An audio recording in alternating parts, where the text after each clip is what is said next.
unveiling the lost letters of Elias Lindenwold to a dear friend living with MECFS. In the heart of an ancient oakwood desk, tucked away from the world for decades, a hidden treasure lay waiting to be discovered. These treasures were a collection of heartfelt letters penned by a compassionate soul named Elias Lindenwold.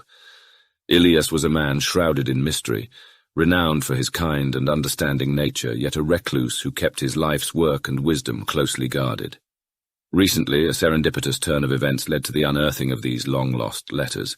Stored away in a dusty attic of an old Bavarian manor, they were preserved through the passage of time, waiting for the moment when their message of empathy and hope would find its rightful audience. Through the miracles of chance and fate, these letters found their way into the hands of the Compassion Matters YouTube channel, a sanctuary for those seeking solace and understanding in the midst of life's challenges.